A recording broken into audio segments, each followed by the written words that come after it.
Assalamu alaikum. I'm Nazia Akmal.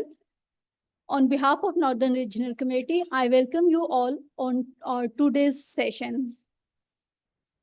We are starting our session with the recitation from the Holy Quran.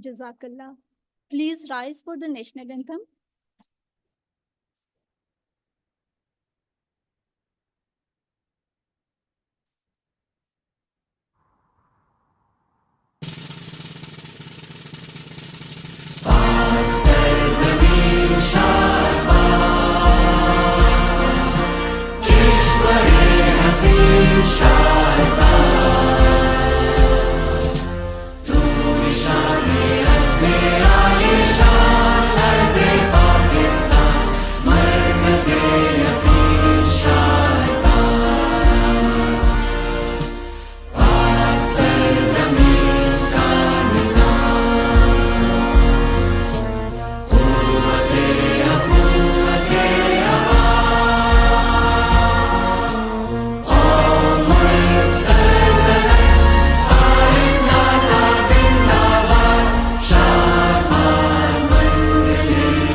With this, I would like to invite Ms. Amara Gondal on stage, the CPD chair of NRC. Please welcome.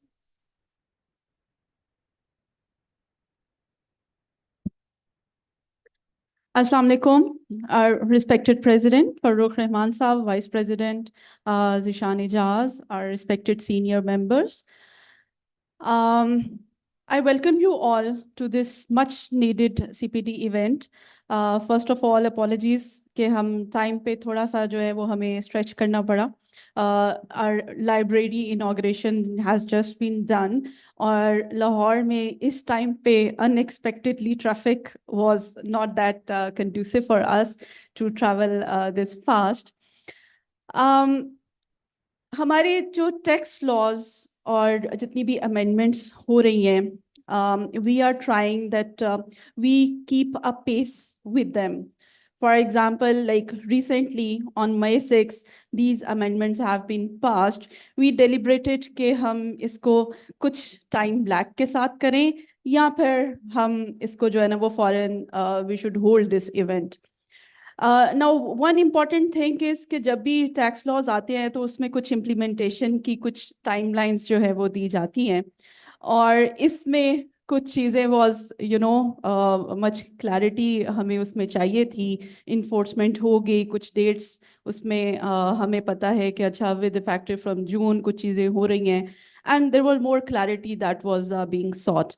और members की तरफ से भी आप सब की तरफ से भी हमें एक जो है दैट वाज अ डिमांड कि नहीं इसको ASAP जो है ना वो हम इसको ज़रूर होल्ड करें.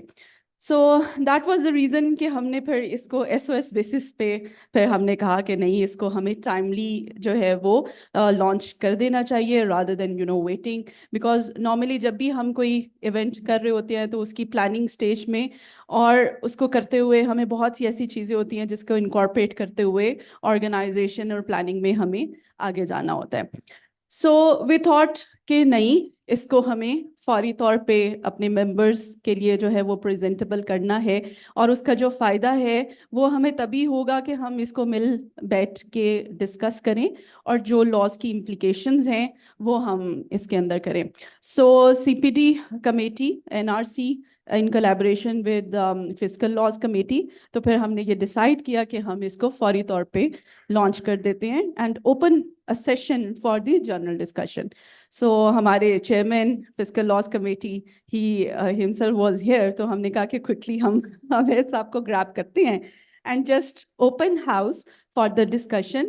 We understand or we believe that every one of you are actually, you know, tax laws में experts. हमारे पास सब seniors भी मौजूद हैं. तो हम एक session ऐसा करें कि जिसको हम थोड़ा सा discussion forum ज़्यादा रखें. सो पैटर्न ये होगा कि like we will have a presentation from Awaisa, और उसके बाद we will open house for discussion. तो without further due, because like time की थोड़ी सी हम जो है ना वो कर रहे हैं, so with that note I would like to invite Awaisa on stage to start the programme. Ladies and gentlemen, please give a huge welcome.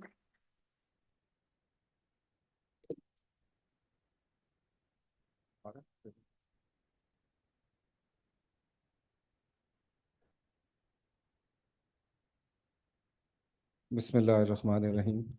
Thank you very much, Regional Committee, Amara, Chairman Saab, Honorable President, and my dear members. Assalamu alaikum. As Amara has already communicated कि ये recently एक law introduce हुआ, although at this moment the people are in the process of preparation of annual budget, और हम तो सब यही expect कर रहे थे कि अब जो भी changes आएंगी वो budget के through आएंगी, क्योंकि taxation laws का अपना जो process होता है कि जो भी changes taxation laws में आती हैं वो through money bill के through आती हैं, और उसका एक separate process है approval का, जिसमें National Assembly approve करती है and then President की assent, और उसके बाद जो होता है वो gazette notify होता है. तो लेकिन इस टाइम के ऊपर शायद एक नीड फील की गई है कि हम जो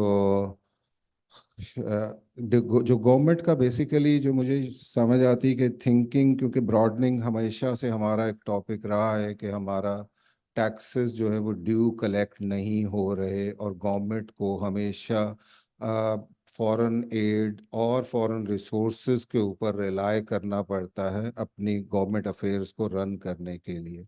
और जब कभी मेरा ख्याल है कोई गवर्नमेंट अगर आके फेडरल बोर्ड ऑफ रेवेन्यू और किसी से फीडबैक लेती है और रीजंस अकाउंट जब पूछी जाती हैं तो उसमें नंबर ऑफ रीजंस वो देते हैं, और इस वक्त जो रीज़न आई इस लॉ की, दैट इज़ क्वाइट इंटरेस्टिंग कि जो रीज़न दी गई कि वो ये थी कि हमारे अप्रॉक्सीमेटली 2.7 ट्रिलियन रुपीस जो हैं वो अपील्स की वजह से स्टक हैं, and government is unable to recover that revenue, and keeping in view the urgency कि हमें फौरन है तो ये फौरी तौर पे लॉ लेके आना है जिसमें appellate process को, यानी as per their thinking they have streamlined the process, and practically उन्होंने अपील स्टेजेस जो हैं, हमारे यहाँ जो अपील का मैकेनिज्म है तमाम फिस्कल लॉज में, whether it's an income tax law और इट्स अ सेल्स टैक्स और एफईडी, उसमें 2 tiers अपील हैं for factual finding, that is the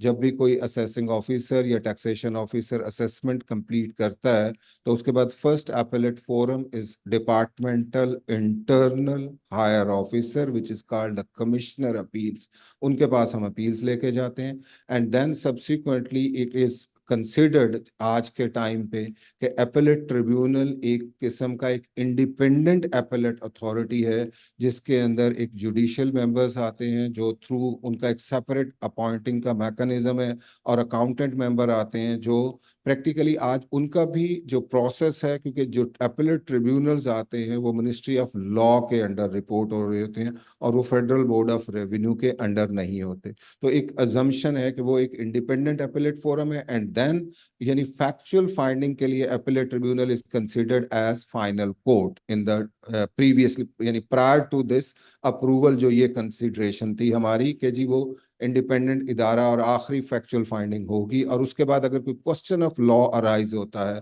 तो वो हाई कोर्ट और सुप्रीम कोर्ट के अंदर लेके जाएंगे।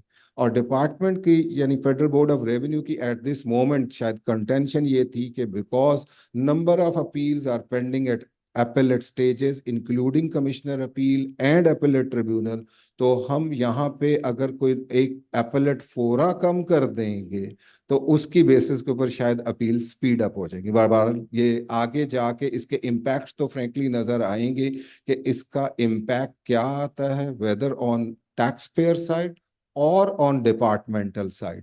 क्योंकि एक पूरी परसेप्शन ये भी है जो इवन डिपार्टमेंट के लोग भी कहते हैं कि ये जो 2.7 ट्रिलियन की जिसकी बात कर रहे हैं इसमें से रिकवरेबल कितना है, क्योंकि मेजॉरिटी हम ये भी देखते हैं जितने भी टैक्स प्रैक्टिस में लोग इन्वॉल्व हैं कि सम टाइम बहुत एक्स्ट्रा डिमांड्स के साथ कुछ असेसमेंट्स कर दी जाती हैं जो अपील्स में जाके क्वैश हो जाती हैं, अनल हो जाती हैं और उसकी रिकवरी नहीं हो रही होती। क्योंकि हमारे यहाँ जो बेसिक गैप है वो ये है कि असेसिंग ऑफिसर जब कोई असेसमेंट कर देता है तो उसकी कोई अकाउंटेबिलिटी नहीं है कि कहीं वो असेसमेंट ठीक थी या गलत थी या जो डिमांड निकाली गई, यानी ये तो अब टैक्स पेयर ही फेस करे, वो तमाम अपीलेट स्टेजेस के ऊपर जाए, जाके अपील अगर उसके फेवर में हो जाता है डिसीजन तो वो डिमांड खत्म हो जाएगी, और नहीं होता तो फिर वो डिमांड कंफर्म हो जाएगी।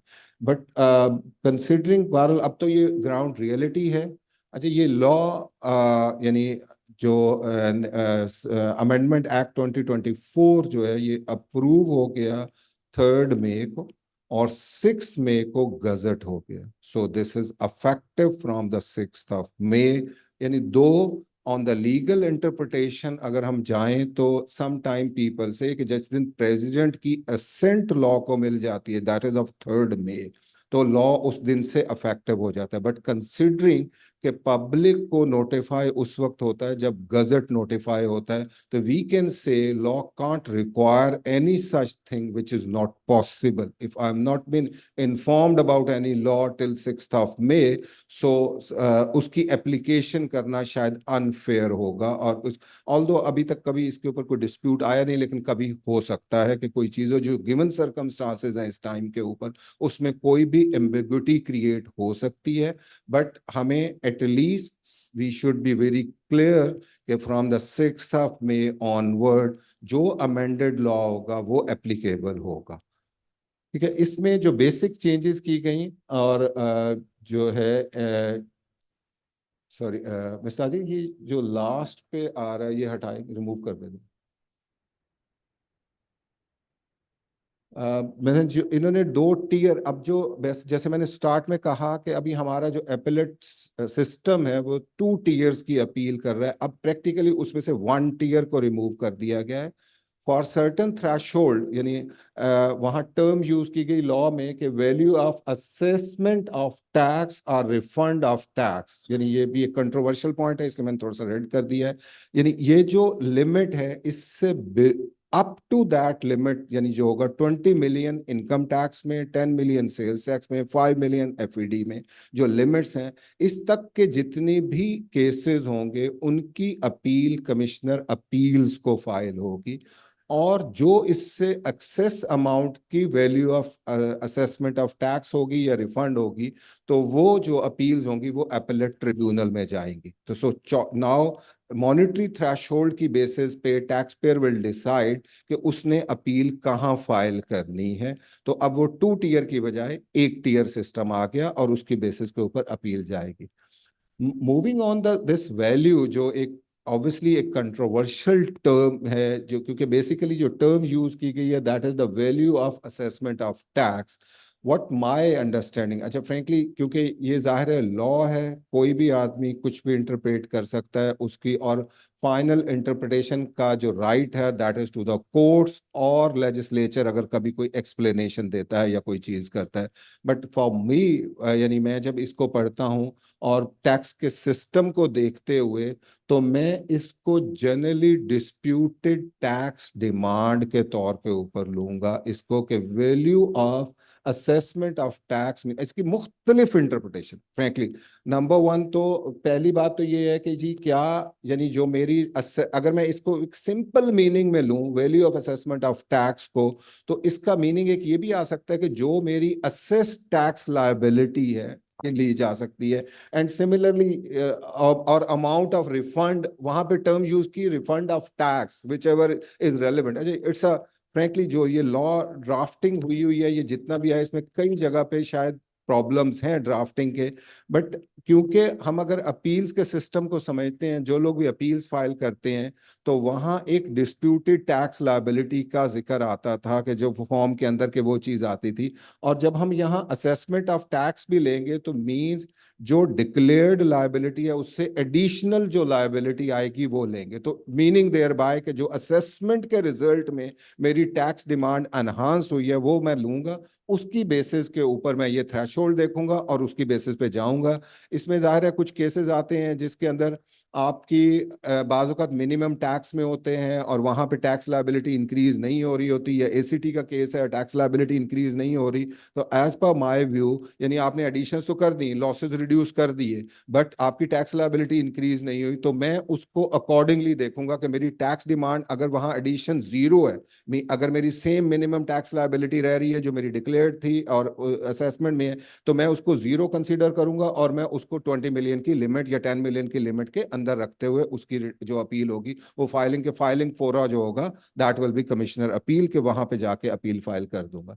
और एक मुझे इसके ऊपर और भी सहारा मिलता है कि ओके यानी जो क्योंकि जाहिर है अगर लॉ में कोई कन्फ्यूजन है, although there are certain principles के कोर्ट्स ये कहती हैं कि भाई tax payer should be vigilant, tax payer should have knowledge के जी वो उसका क्या राइट्स हैं, का किन एपेलेट फोरा पे उसने अपील फाइल करनी है। हम विटनेस ऑफ द केसेस के सुप्रीम कोर्ट के अंदर यानी अगर उसने इंट्रा कोर्ट अपील फाइल करनी थी और वो सुप्रीम कोर्ट चला गया, उसने रिजेक्ट कर दी और उसने कहा नहीं आपने इंट्रा कोर्ट अपील नहीं फाइल की, अब और उधर टाइम लिमिटेशन खत्म होगी, ना वो इंट्रा कोर्ट अपील फाइल कर सका ना वो सुप्रीम कोर्ट में सुनी गई। I am witness of those cases, और उसमें लॉ ये कहता है कि नहीं tax payer should be vigilant, उसे पता हो कि किस फोरा पे जाना है। बट यहाँ पे क्योंकि कन्फ्यूजन है, इन माय व्यू अगर कोई प्रॉब्लम आता है तो कमिश्नर अपील जब मेरी अपील एक्सेप्ट कर रहा है, जब रिसीव कर रहा है, तो या तो उसे उसी वक्त पॉइंट आउट करना चाहिए कि ये आपकी अपील यहाँ नहीं बनती, आप ट्रिब्यूनल चले जाएं, और even if that appeal has been accepted by the commissioner, appeal commissioner can subsequently transfer that appeal to the tribunal कि आप देख लें मेरी जुरिस्डिक्शन में नहीं आती, और वो जो टाइम लिमिटेशंस हैं उनके ऊपर शायद अफेक्ट नहीं होना चाहिए, क्योंकि टैक्स पेयर का फिर फॉल्ट नहीं बनता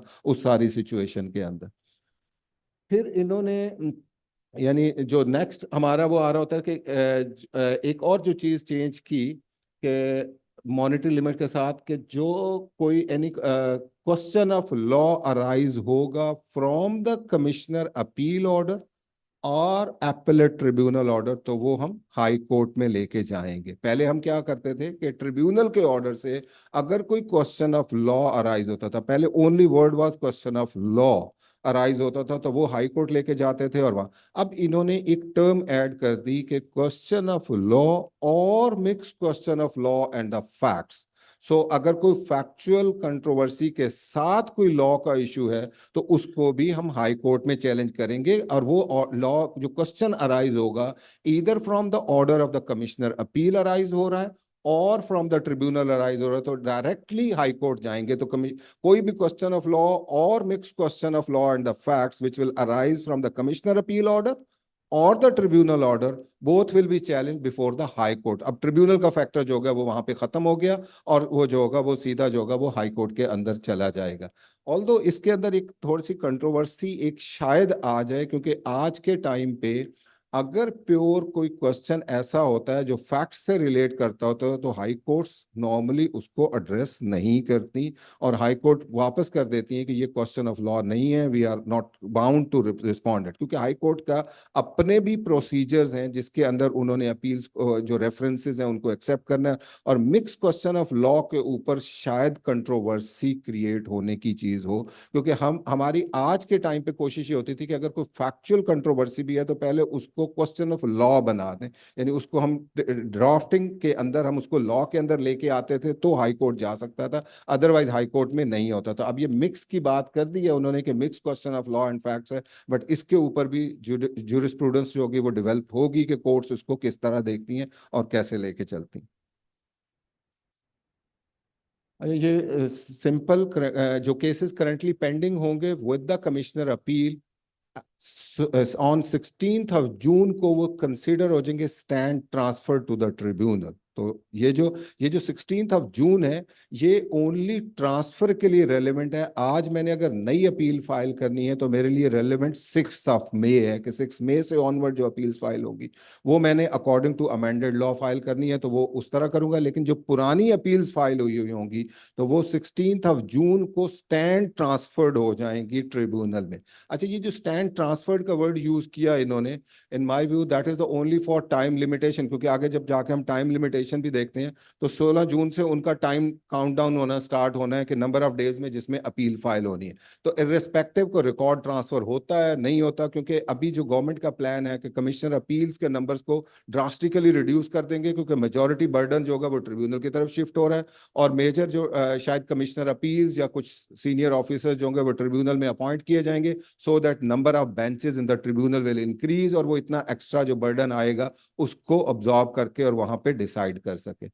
तो एक ये चीज है। दूसरा एक और चीज जो इसके अंदर चेंज कर दी इंटरेस्टिंगली, दैट इज आल्सो कि स्टेट ओन्ड एंटरप्राइजेस, एक नई टर्म यूज की गई लॉ के अंदर कि स्टेट ओन्ड एंटरप्राइजेस जो होंगे, और इसको रेफर किया गया स्टेट ओन्ड एंटरप्राइजेस का ओन एक्ट है 2023 का, उसके अंदर जो डेफिनेशन दी हुई होगी वो डेफिनेशन हम यहाँ यूज करेंगे, जिसके अंदर वो ये कहता है कि जो जिसका 50% से ज्यादा गवर्नमेंट ओन्ड एंटिटीज होंगी, जहां पे board of directors majority appoint करने की अथॉरिटी गवर्नमेंट के पास होगी, यानी इवन कंपनीज जो पब्लिक सेक्टर एंटिटीज हैं जितनी भी जहां पे गवर्नमेंट के पास होंगी वो तमाम स्टेट ओन्ड ऑर्गेनाइजेशन के अंदर आ जाएंगी। किसी लॉ के तहत कोई चीज एस्टेब्लिश हुई है, नेशनल बैंक है, ऑगरा है, यानी वो सारे जो होंगे वो इसके अंदर आ जाएंगे। इन तमाम को उन्होंने कहा कि उनको अपील का राइट लिमिट कर दिया गया, कि वो अपील नहीं फाइल करेंगे, और वो अल्टरनेट डिस्प्यूट रेजोल्यूशन का मैकेनिज्म बाउंड कर दिया उनको कि वो उस रूट के ऊपर जाएंगे और वहां फाइल करेंगे। और अगर उनका डिसीजन एडीआरसी में नहीं हुआ, उसका लॉ में एक टाइम दिया हुआ है कि 60 डेज के अंदर एडीआरसी ने अपना 90 डेज के अंदर उसने अपनी फाइंडिंग कंप्लीट करनी है, डिसीजन देना है, और 90 डेज में अगर वो नहीं देती तो फिर एक एक्सटेंशन की पावर है बोर्ड के पास, और फिर नहीं देती तो फिर वो बोर्ड उस कमेटी को डिसॉल्व कर सकता है। तो वंस वो अगर वो डिसॉल्व हो जाती है, डिसाइड नहीं होता, तो then state owned organisation only can opt for the appellate जो राइट्स हैं। अदर देन दैट जो स्टेट ओन्ड एंटरप्राइजेज हैं, और हमारे मुल्क के अंदर इस वक्त number of state owned organisations हैं जो काम कर रही हैं, इनको ज़ाहिर एवेल्युएशन उस डेफिनेशन के अंदर रख के आपको करनी पड़ेगी, और जो भी कोई आदमी इनके साथ काम कर रहा है उसमें देखना पड़ेगा, क्योंकि ये ड्रास्टिक चेंज है जो एग्जिस्टिंग प्रोसेस से हो रही है। फिर ये एक क्वेश्चन जाहिर है अराइज हो रहा है जो नंबर ऑफ थिंग्स के ऊपर हो रहा है, कि यहाँ जो लॉ के अंदर एक थोड़ी सी कंफ्यूजन भी क्रिएट की है। सेक्शन 131 का जो नया लॉ दिया है उसकी हेडिंग तो अपील टू ट्रिब्यूनल है, लेकिन और वहाँ जब अपील टू ट्रिब्यूनल का राइट्स दिया, मिस ताजिया एक लॉ की फाइल भेजी हुई थी मैंने साथ, वो है आपके पास? जरा खोल दीजिएगा जरा उसको। उसके अंदर उन्होंने यानी एक वर्ड यूज कर दिया कि कमिश्नर अपील के ऑर्डर के अगेंस्ट भी, एक इंप्रेशन लगता है कि शायद ट्रिब्यूनल में अपील फाइल हो सकती है, but my understanding is that वहां अगर पूरे लॉ को पढ़ेंगे तो वो उसने, ऑल्दो वो heading is very restricted for appeals to tribunal, लेकिन जब वो नीचे जाकर लैंग्वेज यूज करता है तो वो ट्रिब्यूनल और high court as the case में भी यूज करता है। तो जिससे फ्रेंकली आई एम क्लियर, इस जरा नीचे कर दीजिएगा, 8 पेज पे चले जाइए मेरे को।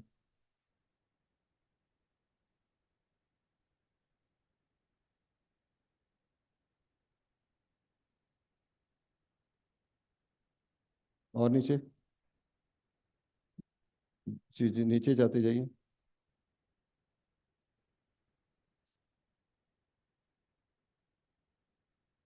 और नीचे एक step down, next next, yup, पीछे आइए जी बस। ये जो सेक्शन है यानी इसका जब अगर आप देखें तो इसकी हेडिंग अपीलेट ट्रिब्यूनल की है। ये जो नया सेक्शन इन्होंने इंट्रोड्यूस यानी ये सेक्शन अमेंडेड सेक्शन है जो इस वक्त लॉ के अंदर है, और इसके अंदर वो राइट का अपील देता है। तो नीचे थोड़ा सा नीचे करते हैं प्लीज। ये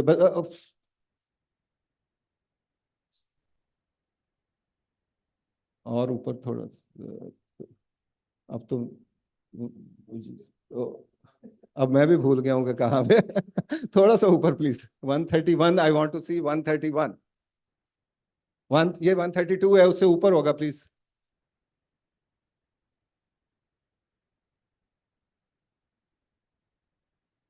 प्लीज थोड़ा सा स्लाइड, बस बस यहाँ रुक जाए। यस, ये आप लास्ट पैरा पेज 12 के ऊपर जो पैरा आ रहा है, जरा अगर आप इसको कंप्लीशन में देखेंगे तो within 30 days of the receipt of such order prefer an appeal to the appellate tribunal और एज द केस में be a reference to the high court.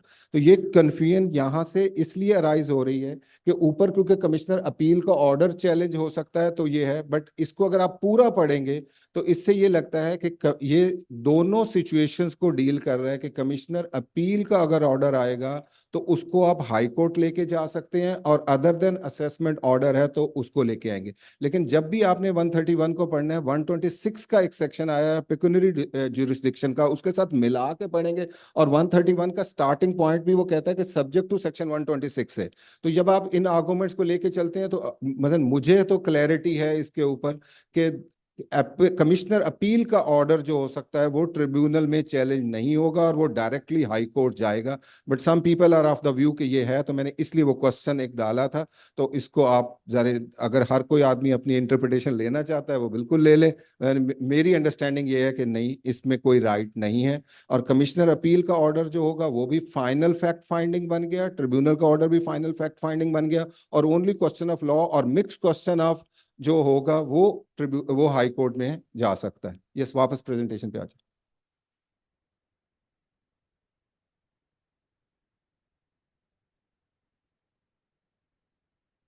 उसके बाद ये आपकी कुछ चेंजेस इन्होंने की हैं। अपील फी के अंदर भी चेंजेस कर दी हैं कि एग्जिस्टिंग भी हैं, 5000 से इंक्रीज कर। कमिश्नर अपील के लिए कोई भी चेंज नहीं है। कमिश्नर अपील के पास जो एग्जिस्टिंग भी कमिश्नर अपील की जो फी है, सॉरी पहले हम टाइमलाइंस पे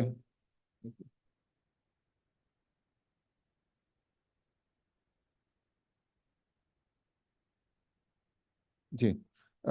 तो ये जो है यानी अगर आप देखें तो जो चेंजेस हुई हैं वो अपीलेट ट्रिब्यूनल की और हाई कोर्ट की फी के अंदर चेंजेस हैं। और secondly time limitation that are more important, क्योंकि फी तो ऑब्वियसली अगर आप रिक्वायर्ड फी नहीं जमा कराएंगे तो कोई रिसीव भी नहीं करेगा, और अगर आप लेट हो गए हैं और अपील जाके फाइल करेंगे तो आपकी अपील कोई नहीं रिसीव करेगा, और उस वक्त फिर आपके पास राइट ऑफ अपील खत्म हो चुका होगा।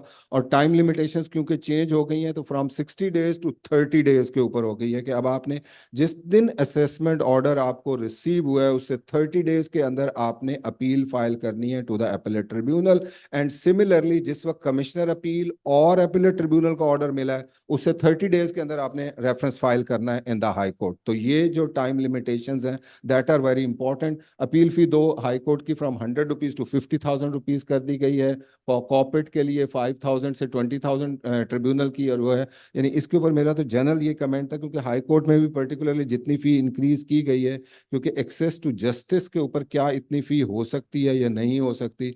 एक और यानी इट्स प्योरली मेरी अंडरस्टैंडिंग ये भी डेवलप हो रही थी शायद कि पहले जो वर्डिंग थी अगर आप पुरानी वर्डिंग और नई को कंपेयर करेंगे जब, तो शायद डिपार्टमेंट ने अपील नहीं फाइल करनी होती थी, लेकिन अब कोई एक्सक्लूजन ऐसी मुझे नजर नहीं आई डिपार्टमेंट के लिए। तो क्या कमिश्नर भी अपील फी पे करके अपील फाइल करेगा?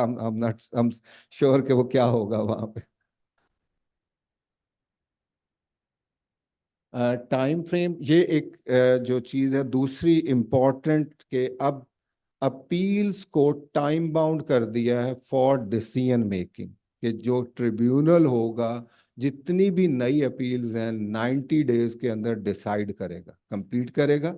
और जो पुरानी अपील्स जिस दिन लॉ आया या कमिश्नर से जो ट्रांसफर होके अपील्स जाएंगी उनके लिए ओनली टाइम 180 days का रखा है, और रिमेनिंग तमाम जितनी नई अपील्स हैं वो 90 days में जाएंगी।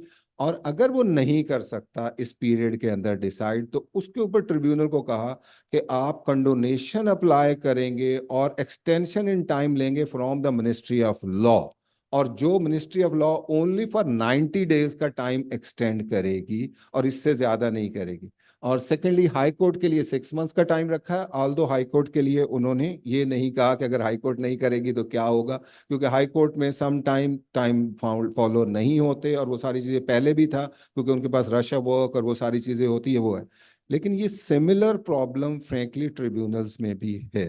यानी आज तो जितनी ट्रिब्यूनल की कैपेसिटी है, आई कैन अश्योर कि हाँ ये नहीं कर सकते, ये टाइम लिमिट फॉलो ही नहीं कर सकते, जितना वो जितने नंबर ऑफ बेंचेस अवेलेबल हैं, जितनी नंबर ऑफ अपील्स पेंडिंग है। क्योंकि मेरी लास्ट वीक में भी चेयरमैन साहब जो ट्रिब्यूनल थे उनके साथ कोई डिस्कशन हो रही थी, तो ही वाज सेइंग कि मैंने बहुत स्पीड अप किया, और मैं 2017 में जो अपील्स फाइल हुई थी उनको अब मैं स्पीड अप करवा रहा हूँ कि मैं डिसाइड कर लूँ, क्योंकि आई वाज बेसिकली डिस्कसिंग, मैं उस दिन बल्कि अपील आर्गू कर रहा था 2009 के टैक्स ईयर की, तो आप जरा साल देख लें कि क्या क्या है और कितना गैप और कितनी पेंडेंसी पड़ी है वहां पे।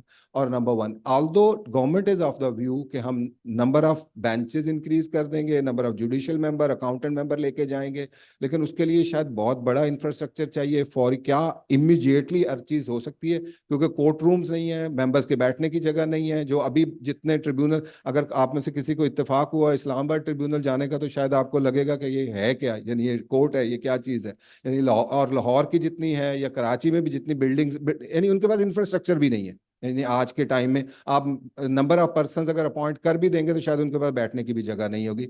और उधर अपील्स की यानी कंप्यूटराइजेशन नहीं है बिल्कुल, यानी अनफॉर्चुनेटली कि वो मैनुअल सिस्टम पे आज भी चल रहे हैं, रजिस्टर लेके बैठे हुए हैं कि कौन सी अपील फाइल हुई थी, क्या ट्रेस हुआ था। तो इट्स अ हेल कि ये कैसे इसको मैनेज करेगी गवर्नमेंट।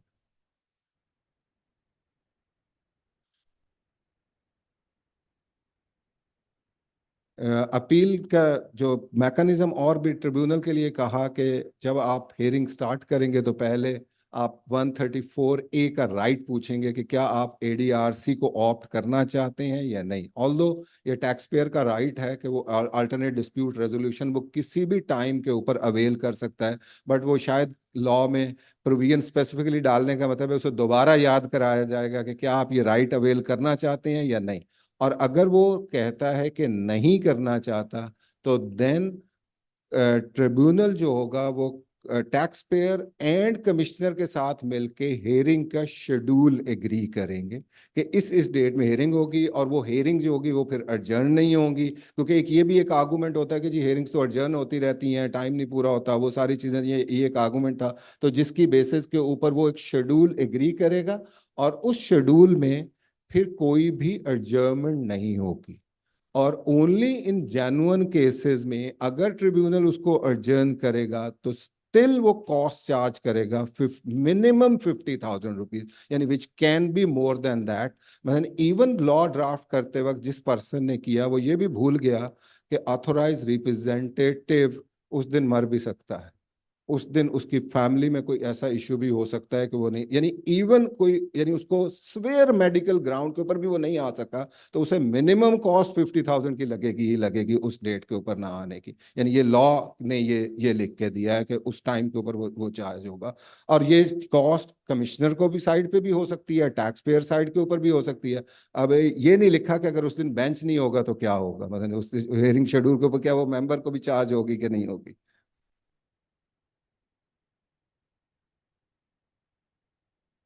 ट्रिब्यूनल के लिए सेक्शन 130 भी इन्होंने यानी वो पावर्स, एक्चुअली पिछले कुछ चेंजेस हुई थी ट्रिब्यूनल के लॉ के अंदर, जिसमें यानी अनफॉर्चुनेटली वो पावर्स जो थी वो प्राइम मिनिस्टर ने अपने हाथ में ली थी कि जी वो मेंबर्स अपॉइंट करेगा, वो रूल्स बनाएगा, कैसे होगा क्या होगा, बट वो लॉ को रैशनलाइज कर दिया गया कि अब फेडरल गवर्नमेंट जो होगी वो मेंबर्स अपॉइंट कर सकती है, उसका प्रोसीजर डिफाइन कर सकती है, और उसके मुताबिक जो होगा वो केसेस जो होंगे वो चलेंगे।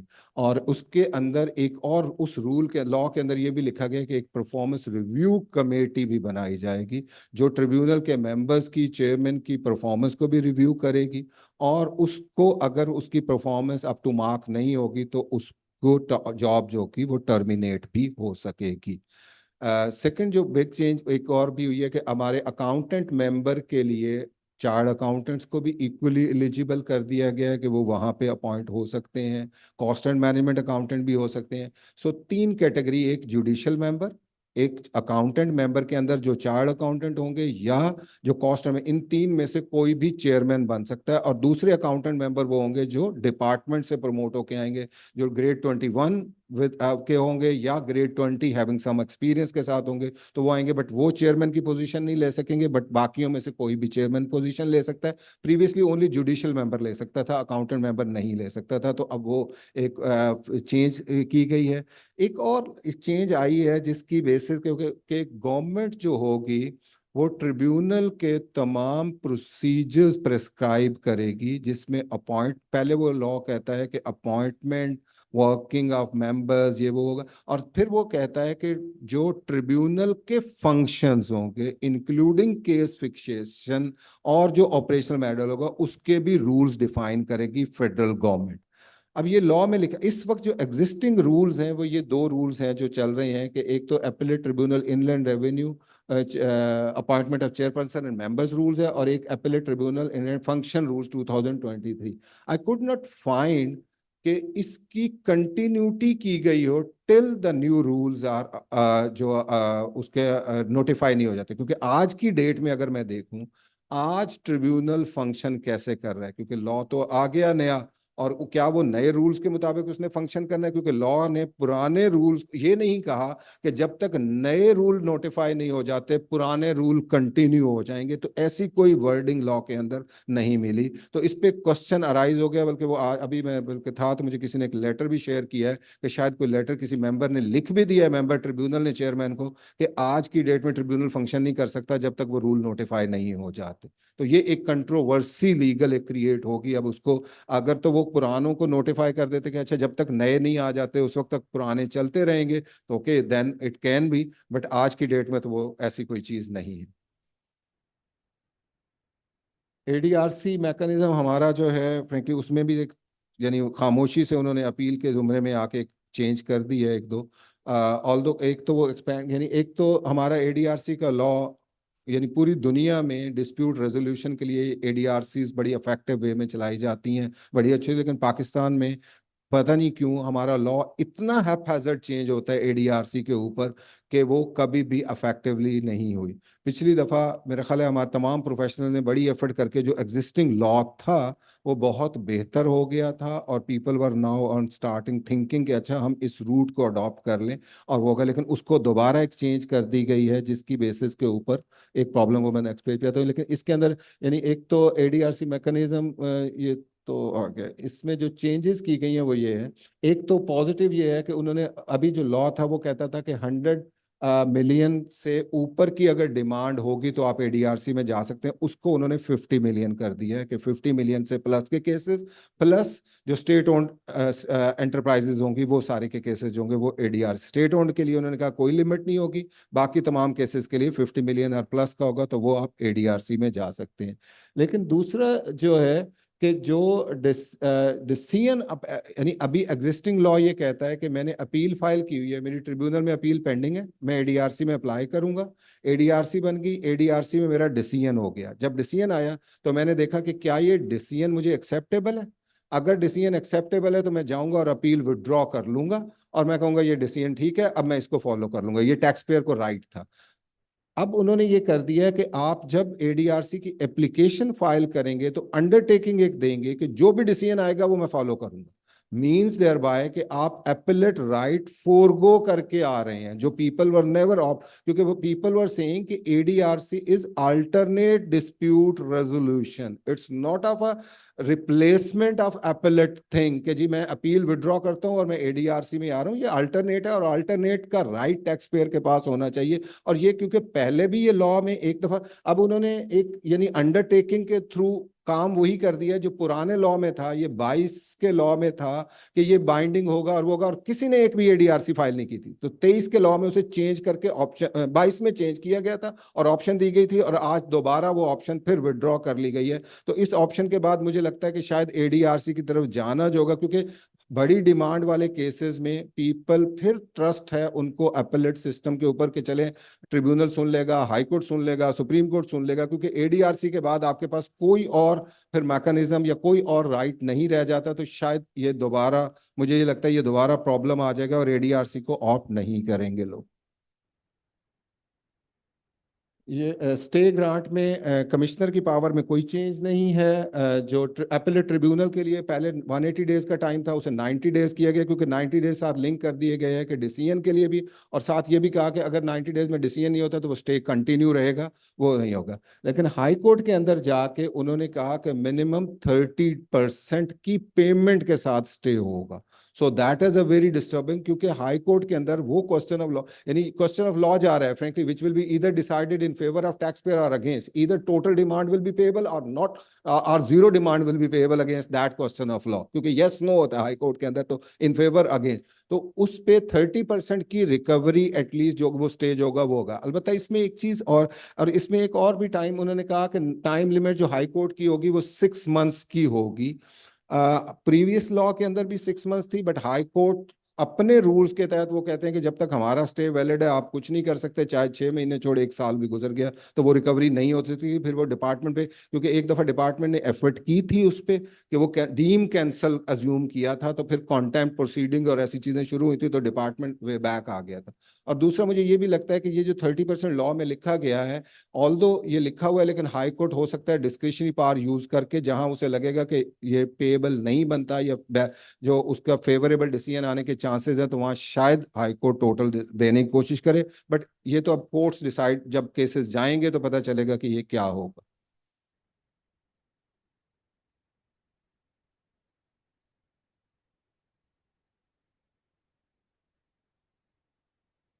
एक ये पॉजिटिव चेंज आई है, पहले होता ये था कि कमिश्नर अपील का ऑर्डर आता था, टैक्स पेयर पे सर्व बाद में होता था, डिपार्टमेंट को पहले पता चलता था और बैंक अकाउंट अटैचमेंट हुई होती थी जिस दिन टैक्स पेयर को पता चलता था कि ऑर्डर हो गया। तो वो अब उन्होंने ये कह दिया कि 30 days from the commissioner appeal order और ट्रिब्यूनल ऑर्डर तक ऑटोमेटिक स्टे रहेगा, मीनिंग देयर बाय कि नेक्स्ट फोरम के ऊपर राइट ऑफ अपील के दिनों में रिकवरी नहीं हो सकेगी। तो ये एक पॉजिटिव चेंज जो है वो की गई। ये हाईकोर्ट के स्टे हमने डिस्कस कर लिया। ये एक पुरानी, ये भी पुरानी भी वर्डिंग है इसके अंदर, ये यानी ये एग्जैक्टली वो दिया है कि अगर हाई कोर्ट में आपकी फेवर, टैक्स पेयर की फेवर में डिसाइड हो जाता है, स्टिल अगर डिपार्टमेंट समझता है कि उसने सुप्रीम कोर्ट में अपील फाइल करनी है, तो वो हाई कोर्ट को एप्लीकेशन देगा कि मैं इसका रिफंड होल्ड करना चाहता हूँ till the decision of appeal by the supreme court. लेकिन ये एग्जिस्टिंग प्रोविजन भी मौजूद है, और ये क्योंकि पावर हाई कोर्ट के पास है तो वो हाई कोर्ट इसको प्रूडेंटली यूज करती है। वो जरूरी नहीं है कि हर केस में उसको वो होल्ड करने की परमिशन देगी। तो ये चेंज एज इट इज, सिर्फ मेरे शायद टाइमिंग में चेंज है या उसमें है, लेकिन ये कॉन्सेप्ट पुराना भी लॉ में है, अब अभी तक मौजूद है। तो दीज आर ऑल चेंजेस जो हैं हमारी। अब अगर क्वेश्चन के लिए हमारा, ऑल्दो कोशिश मैंने की है टाइम के अंदर रहूं, थोड़ा सा आगे चला गया, बट मैं आई होप क्वेश्चन कम हो।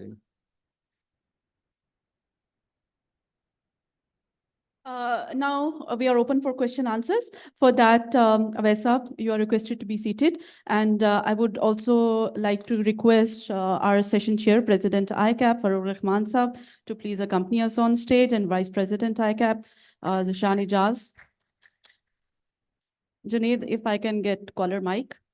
और I would request, एक mic है हमारे पास audience के लिए, या 2 हो सकते हैं? एक है, ठीक है। और एक जो है यहाँ पे डिप्यूट हो जाए, जो भी क्वेश्चन आंसर्स होंगे फॉर द लाइव ऑडियंस जो हमारे पास जूम पे मौजूद हैं, क्वेश्चन एंड आंसर सेशन, एक सेक्शन है जूम का, you can post your questions there and we will answer live.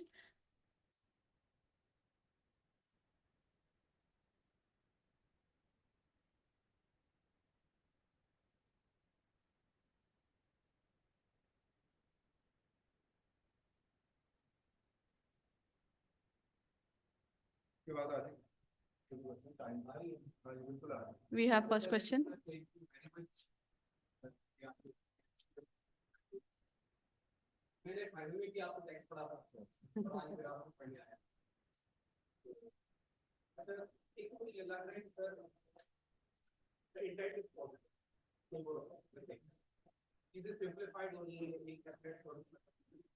और आपको तो आपका इसमें ओवरऑल क्या ओपिनियन है, क्या ये वैल्यूएशन है या लेकर 20 डेज का टाइम पीरियड आपने बताया कि अपील के केस में कहानी नहीं होगी जब तक आपका वो टाइम पीरियड, तो मुझे तो ये सुन के ओवरऑल लगा है कि ये पॉजिटिव और ये step in the right direction है। दो देयर आर प्रैक्टिकल डिफिकल्ट, तो आपने बताया कि कौन नहीं है, ये नहीं है, वो सारी चीजें एक्सरसाइज कर हो जाएगी, लेकिन मुझे लगा है कि कोई someone has tried to actually simplify the process.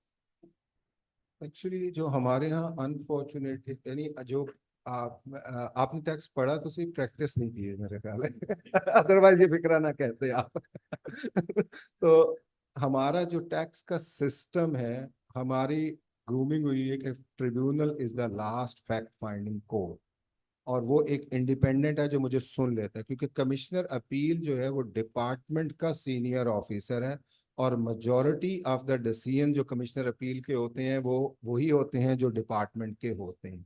एक ये इशू है। दूसरा ये होता है कि बहुत सारी चीजें कमिश्नर अपील पे समटाइम थ्रैश आउट भी हो जाती हैं।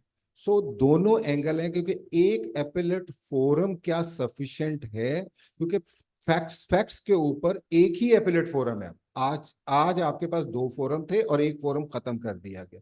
हमारे जैसी सोसाइटीज के अंदर ये हो सकता है जो बहुत डेवलप्ड हो, जहां पे चीजें हो, तो वहां पे तो शायद एक एपेलेट फोरम काफी है, जहां आपकी असेसमेंट की क्वालिटी बहुत बेहतर होती है। और वो चीजें हमारे यहाँ क्वालिटी ऑफ असेसमेंट भी क्वेश्चन मार्क है, कमिश्नर अपील के ऑर्डर्स क्वेश्चन मार्क है, इवन ट्रिब्यूनल। तो एटलीस्ट आप वहां पे एक फोरम खत्म कर देंगे तो जो अपॉर्चुनिटीज मिलती हैं, चीजें होती हैं, वो काफी खराब हो।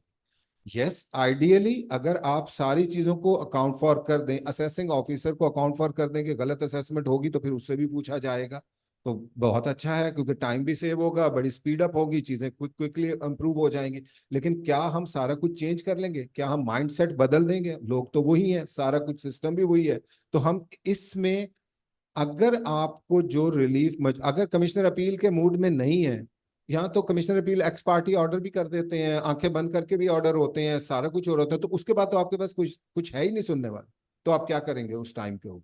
सिमिलरली अगर आप ओनली ट्रिब्यूनल का पता है कि हम ही हैं सब, तो वो वही होंगे फिर सब तो इसलिए वो भी प्रॉब्लम है। सो अभी हमारी सोसाइटी इतनी मैच्योर नहीं हुई कि हम इस सिस्टम को अडॉप्ट करें। इसके नेगेटिव बहुत आएगा मेरा। Okay, may I ask you to tell your name first and then you can. Ejaz Ahmad, मोरशेखा मुफ्ती से मेरा ताल्लुक है। छोटी सी इलेबोरेशन चाहिए थी कि ये जो 6 मई के बाद से 16 जून के दरमियान कमिश्नर अपील की पावर्स है, इसको थोड़ा सा इलेबोरेट कर दे। इसमें वो 20 मिलियन से एक्सीडिंग अमाउंट के डिसीजन भी कर रहे होंगे, और उनकी फिर फेट क्या होगी, अल्टीमेटली उसकी अपील कहाँ लाई करेगी, हाई कोर्ट में करेगी या ट्रिब्यूनल में करेगी? और इसके साथ एक और क्वेश्चन भी अगर वो साथ ले लेना। दूसरा ये है कि अमूमन हमारे यहाँ हर लॉ पे एक वेटिंग ये भी होती है कि इसमें कोई कॉन्स्टिट्यूशनल इशू है या नहीं है।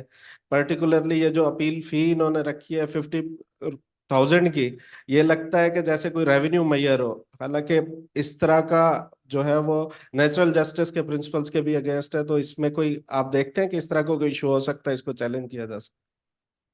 जो आपका पहला क्वेश्चन है ना, that is very crucial frankly, क्योंकि ये जो लॉ जब चेंज होते हैं तो ऐसे एम्बिग्युइटीज और ऐसे प्रॉब्लम्स आ जाते हैं कि ये क्या है। बट मेरी लेकिन अंडरस्टैंडिंग ये है कि 6 मई के बाद ये लॉ अफेक्टिव हो।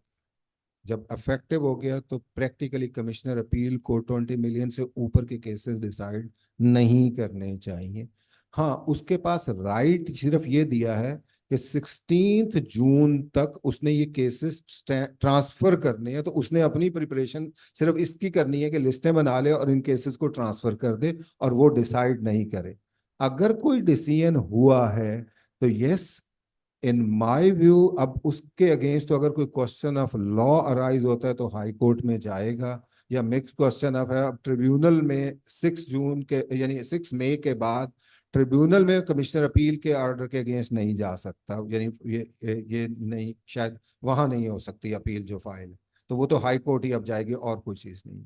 सेकंड थिंग, जो आपने कॉन्स्टिट्यूशन के हवाले से बात की, मैंने वही चीज शायद अपने उसमें प्रेजेंटेशन में भी हाईलाइट की थी कि राइट ऑफ फ्री जस्ट, वो जो जस्टिस, उसका आर्टिकल पढ़, मैंने इसमें टाइम शॉर्ट था, मैं देख नहीं सका कॉन्स्टिट्यूशन में, कि क्योंकि फी तो पहले भी थी, पहले 100 रुपये थी, अब 50,000 रुपये हो गई, तो क्या पहले जीरो थी और आज लगाई गई है? ये एक क्वेश्चन आता है। और जब लिमिट डिसाइड होती है तो एक आर्गुमेंट ये भी ले सकते हैं कि 1970 में जो 100 रुपये की फी फिक्स हुई थी, क्या आज भी 100 रुपये होनी चाहिए? तो 50,000 रुपये। सो दोनों तरफ आर्गुमेंट, उसके प्लस भी है कि अच्छा 100 को 50,000 कर दिया तो क्या हुआ, हाई अदर, क्योंकि हाई कोर्ट भी बाजू का ये कहती है कि अच्छा वो 2,000 या 100 रुपये की फी है, हर केस आ जाता है, तो नंबर ऑफ केसेस बहुत बढ़ जाते हैं, इररिलेवेंट केसेस भी फाइल कर दिए जाते हैं कि चलें ठीक है, लेकिन अब जो जिसका प्रैक्टिकली केस होगा वो लेके जाएगा। बट दूसरी तरफ मुझे ये भी लगता है कि हाँ नहीं, फी रैशनल होनी चाहिए, गवर्नमेंट फी इतनी, गवर्नमेंट शुड नॉट बी, ये अपील फाइलिंग कोई रेवेन्यू मैयर भी नहीं होनी चाहिए वो चीज, बट एक रीजनेबल होनी चाहिए।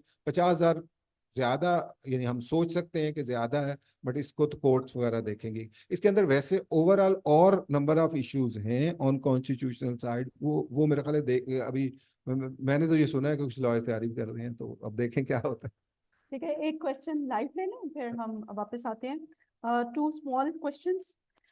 एक तो like that means both commissioner appeal and tribunal both will be referred to high court only in case of fact dispute as both forums are final at their end. Yes. ठीक है, एक next question है, do you think making CIR appeals independent through appointment via Ministry of Law would have been a better idea rather than current change in law?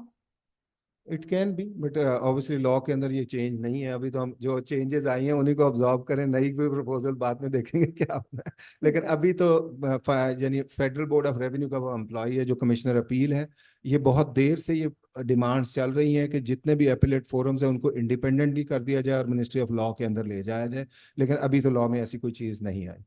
ठीक है, so next question, Rana साहब mic. अस्सलाम वालेकुम, मोहम्मद राशिद। अवैस साहब से सवाल है एक। सर ये जो भी 126 ए में अभी आपने मेंशन किया था, ठीक है, फिर 131 में अभी तक वो पुरानी वर्डिंग चली आ रही है, कमिश्नर अपील और tribunal to the high court 131 में, एक चीज। दूसरा, कमिश्नर अपील को कोई राइट नहीं था किसी भी किस्म के ऑर्डर को रिमांड बैक करने का। Even then commissioner appeal Pakistan में रिमांड बैक करते आ रहे, आज भी कर रहे हैं। ये जो चेंजेस आई हैं ये काउंटर प्रोडक्टिव होंगी। गवर्नमेंट को जो 2700 बिलियन का टैक्स रेवेन्यू नजर आ रहा है, you know very well, all of us know very well, उसमें से 10% भी रिकवरेबल नहीं है। अभी आई होप के आई कैप की बजट प्रपोजल जानी है, तो इसी की बेस पे अगर आई कैप अपनी प्रपोजल्स दे, क्योंकि हम में से अक्सरियत लॉयर्स नहीं है, हमारे पास पहले 2 फोरम्स थे प्रैक्टिस के लिए, अब सिर्फ एक रह जाएगा।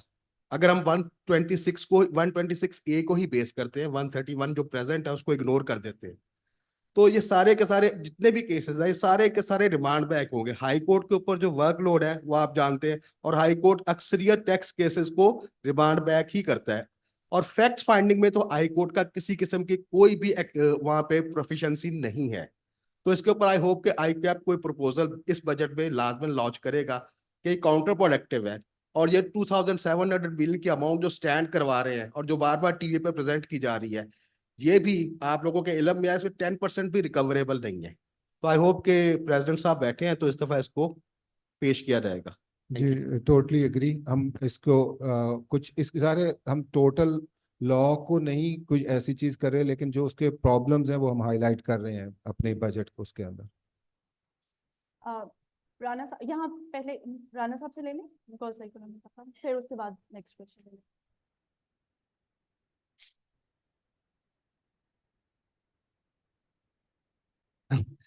ऑन नहीं है एक्चुअली वैसे जो आपने प्रोविजंस है वो तो समझा दिए हैं, लेकिन मेरा ख्याल है एक जो इम्पोर्टेंट सवाल हमेशा से रहा है कमीशन अपील्स, जो थोड़ी बहुत टैक्स की प्रैक्टिस मैंने भी की है, कि कमीशन अपील पे हमारा हमेशा एतराज़ रहा है कि उसके जो ऑर्डर्स हैं वो कभी भी जस्टिस नहीं देते। वो जनरली एक्सेप्ट करता है जो डिपार्टमेंट ने असेसमेंट रेज कर दी है, वो चाहे आंखें बंद करके कर रहा है या किसी और तरह से आंखें बंद हो जाती हैं, वी ऑल नो दैट। अच्छा, अब कुछ करने की कोशिश की गई है कि चलें उसका जो दरमियान से पोर्शन है वो निकाल दें और डायरेक्टली हम ऊपर ले जाएं ट्रिब्यूनल में। यस, ट्रिब्यूनल चोक होगा क्योंकि नीचे से जो असेसमेंट ऑर्डर्स आते हैं उसमें बहुत कुछ ऐसा होता है जो शायद ट्रिब्यूनल में हम हेयरिंग्स कराते हैं, इतना टाइम नहीं होता कि वहाँ पे आप 5 मिनट में सब कुछ बता दें या 10 मिनट में सब कुछ बता दें। अगर ये नहीं है तो फिर और हमारे पास क्या ऐसा सजेशन है टैक्स एक्सपर्ट के तौर पे या आईकेएफ के तौर पे कि हम ये कह सकें कि अच्छा पे कमिश्नर अपील नहीं है या ये चेंजेस नहीं है, तो ये चेंजेस कर लें तो हमारा जो अपील का प्रोसेस है वो तेज़ हो जाएगा, डिस्पोजल केसेस की जल्दी हो जाएगी। जो हम कह रहे हैं कि डिमांड इतनी पेंडिंग पड़ी हुई है वो जस्टिफाइड है अनजस्टिफाइड है, एक लेवल पे डिसाइड हो जाएगी और टैक्स पेयर भी रिलीव हो जाएगा, डिपार्टमेंट को भी जो मिलना है वो मिल जाएगा। फिर और क्या हो सकता है?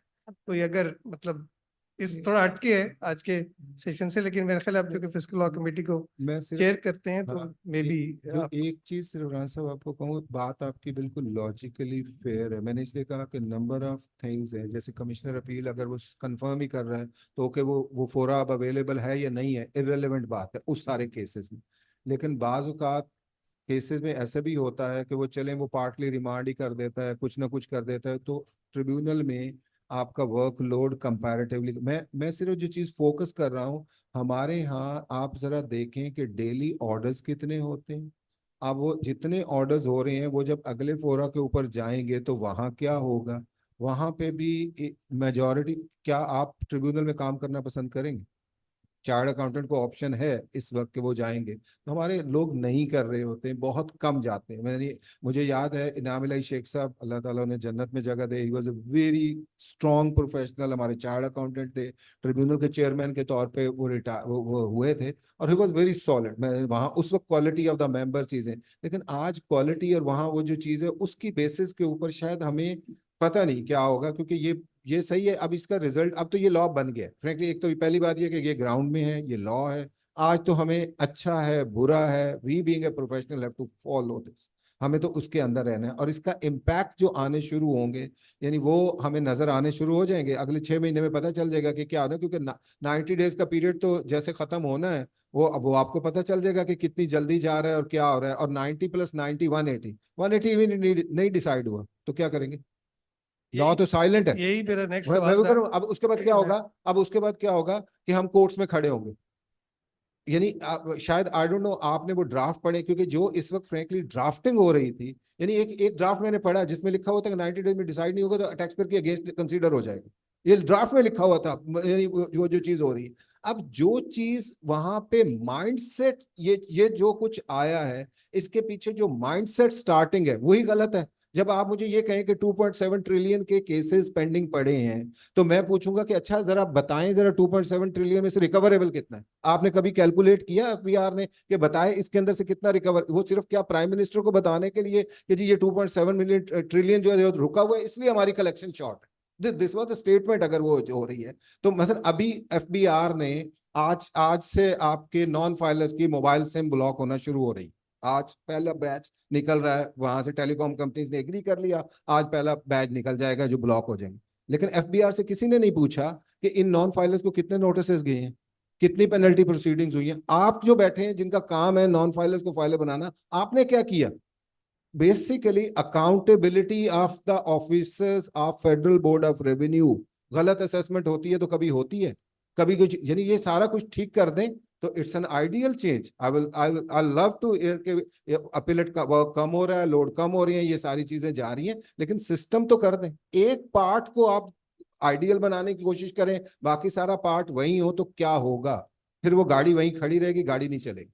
तो ये फियर है इस इसी टाइम से अलाइंड एक और चीज है, जैसे टाइम लाइन में बड़ी एक ड्रास्टिक रिडक्शन है और फी में एक बहुत एग्रेसिव इंक्रीज है, तो क्या ये मेजर्स मतलब आपको अपील्स को कम करेंगे? टाइम लाइंस का कोई इतना मैटर नहीं करता, क्योंकि मैंने अपील अगर फाइल करनी है 60 दिन में करनी थी, मैं 30 दिन में कर दूंगा, तो मुझे कोई 30 दिन इज रीजनेबल। डिस्पोजल का तो ट्रिब्यूनल पे प्रॉब्लम आएगा।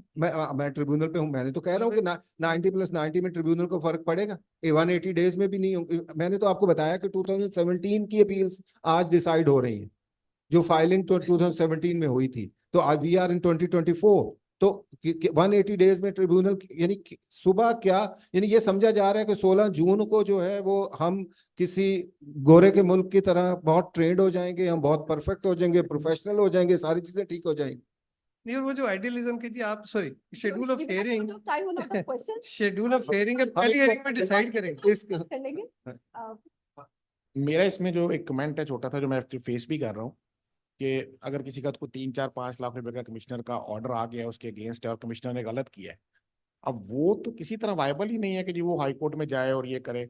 जो स्मॉल टैक्स पेयर है वो तो सारा जो है वो बस कमिश्नर के रहमो करम पे है, उसके बाद वो कहीं नहीं जा सकता, और बस वो नंबर ऑफ केसेस इस तरह ही कम होंगे कि हमने जस्टिस देखिए देना एक एक अल्टर यानी एक चीज हमेशा खुली रहती है, कॉन्स्टिट्यूशनल रेमेडीज जो है, रिट की कॉन्स्टिट्यूशनल रेमेडी, इसको अब लॉ ज़ाहिर है ये सारे के बाद लॉयर्स की ज़ाहिर एक सारी चीजें चलेंगी क्योंकि एक एपेलेट फोरम में यानी उस पर रेक्टिफिकेशन या गलत कोई चीज हुई है वो फाइल करके दोबारा जाए, यानी इस पे रास्ते निकलेंगे, यानी ये मैं क्लियर हूं कि रास्ते निकलेंगे कि ये तो नहीं हो सकता कि वो चीज के कैसे होगा, लेकिन अब वो क्वेश्चन ऑफ लॉ में कैसे कन्वर्ट किया जाएगा उसी ऑर्डर को और किस तरह लेके जाया जाएगा, तो वो सारी चीजें होंगी जो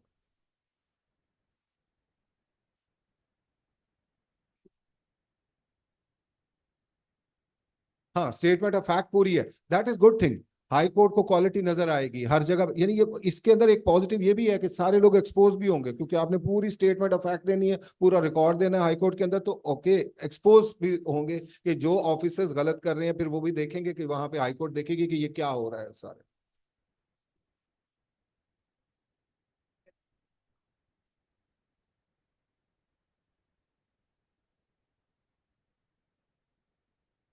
ठीक है, तो नेक्स्ट क्वेश्चन वी हैव, जी जी प्लीज। जी जी, आवाज आ रही जी जी आ गया। Myself Aamir Rashid. मेरा वैस साहब से और निशान साहब से क्वेश्चन था, इट्स ऑलमोस्ट पार्शली आंसर्ड, कि बात वही है 2.7 बिलियन की एक एग्जेजरेटेड फिगर है, उसके पीछे अकाउंटेबिलिटी है कोई नहीं। मैं एक केस हैंडल कर रहा था जिसमें कोई B2B से इंफॉर्मेशन पास हुई थी, अब B2B खत्म हो गया हुआ है, वो इंफॉर्मेशन FTO के पास चली गई, FTO CTO को लिख रहा है, मैं उनको फॉलो कर रहा हूँ कि यार इन्फॉर्मेशन क्या है। अच्छा, 4-5 उन्होंने लेटर्स मुझे दिखा दिए कि जी ये एक्सचेंज हुए हैं, और उसके बाद उसने एक दिन में बैठ के 5 साल के उसके ऑर्डर्स किए हैं, और मैं वहीं बैठा था, और मुझे उसने कहा कि सर मेरे ऊपर बड़ा प्रेशर है, ये देख लें 5-6 लेटर्स, उन्होंने मुझे इन पर्सन इस्लामाबाद बुला लिया था। ठीक है, तो मैं तो अब इन पर्सन इस्लामाबाद नहीं जा सकता, तो मैं आपको टैक्स लगा रहा हूँ, और बिल्कुल टैक्स नहीं बनता था, कोई माइनर छोटा मोटा क्लाइंट रेडी भी था पे करने के लिए। तो 5 साल के इकट्ठे ऑर्डर करके ऑफिसर की अकाउंटेबिलिटी कहाँ है?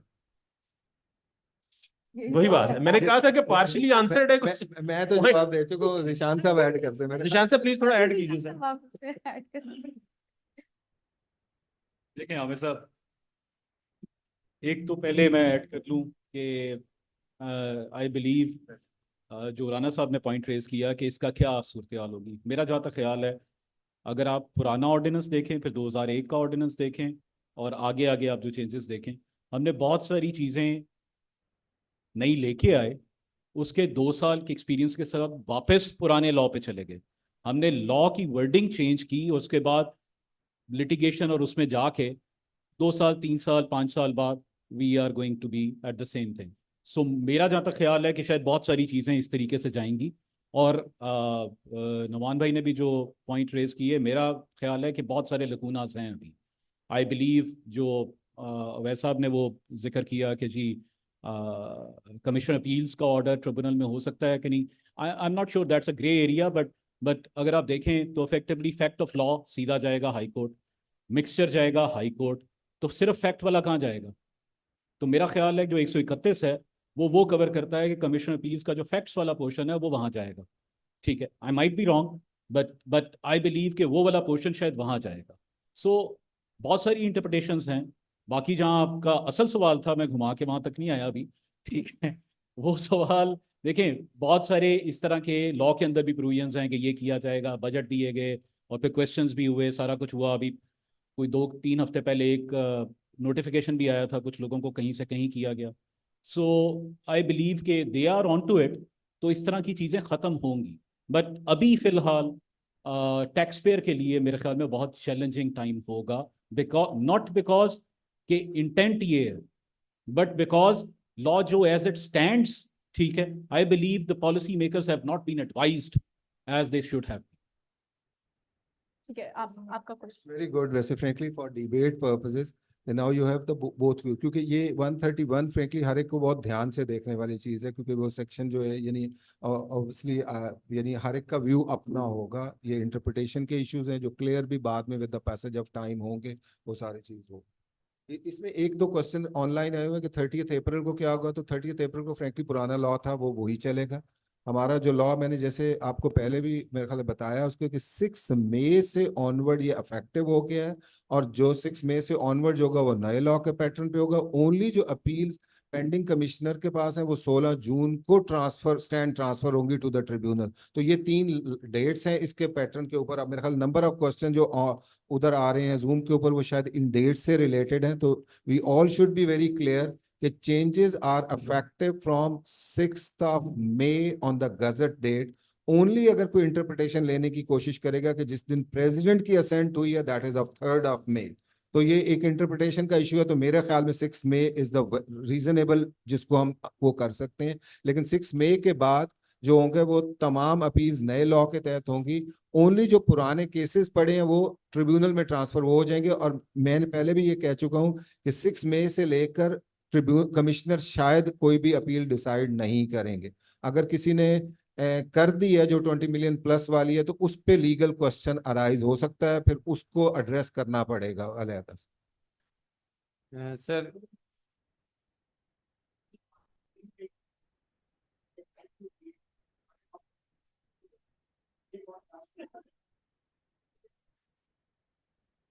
हाँ यस हो सकता है बिल्कुल, ये एक आ सकता है। लेकिन ये क्योंकि प्रोसीजरल लॉ हैं ये सारे, अब एक आर्गुमेंट ये हो सकता है बड़ा स्ट्रांग हो सकता है कि अब 3rd मई के बाद अगर तो मैंने 6 से पहले पहले ट्रिब्यूनल अपील फाइल कर दी, आज क्या ट्रिब्यूनल अपील लेगा कि नहीं लेगा, ये भी एक क्वेश्चन आएगा ना। कमिश्नर अपील के ऑर्डर की अपील आज आप लेके जाते हैं, वो कहते हैं हमारे पास तो राइट ही नहीं है अपील लेने का, हम नहीं लेते, तो फिर क्या होगा, ये एक कंट्रोवर्सी क्रिएट होगी। या sir Ayyub Shahbaz. This is the second last question.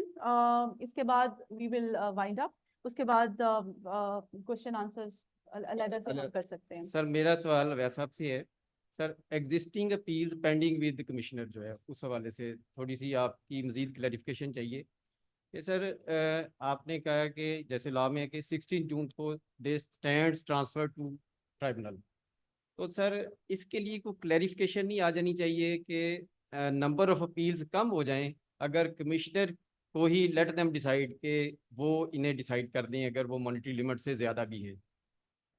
अब लॉ क्लैरिफिकेशन के थ्रू चेंज नहीं हो सकता, ये असेंबली का अप्रूव्ड लॉ है। नहीं, So, मतलब कोई इसमें क्लैरिफ अब किसी के पास अथॉरिटी नहीं है इसको चेंज करने की, ओनली असेंबली दोबारा प्रोसेस के थ्रू कोई चेंज कर दे तो कर दे, और कुछ नहीं हो सकता। नहीं सर, मेरा क्वेश्चन ये है कि जो एग्जिस्टिंग है तो मतलब उसमें 16 जून तक जो वर्डिंग है कि स्टैंड ट्रांसफर्ड, तो इट मींस कि कहीं एम्बिग्यूटी है कि वो डिसाइड कर सकते हैं नहीं, कमिश्नर। ये स्टैंड ट्रांसफर की मैंने पहले भी एक्सप्लेन किया, क्योंकि वहां पे ना एक और मसला आ रहा है कि ट्रिब्यूनल की टाइम लिमिटेशन स्टार्ट होनी है टू डिसाइड द केसेस।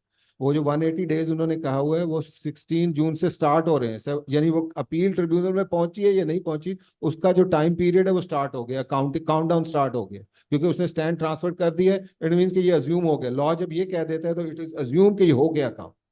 मतलब कमिश्नर पेंडिंग अपील्स कोई भी अब ये decide जो कर भी होगा जाहिर है इसका यानी आपस में वो लड़ेंगे, कमिश्नर अपील और ट्रिब्यूनल के मेरे पास आई नहीं है, आपने भेजी नहीं है, क्या होगा, लेकिन ये लॉ ने कर दिया है बात। ठीक है, एक लास्ट क्वेश्चन हम लेंगे वहां से and then we will conclude.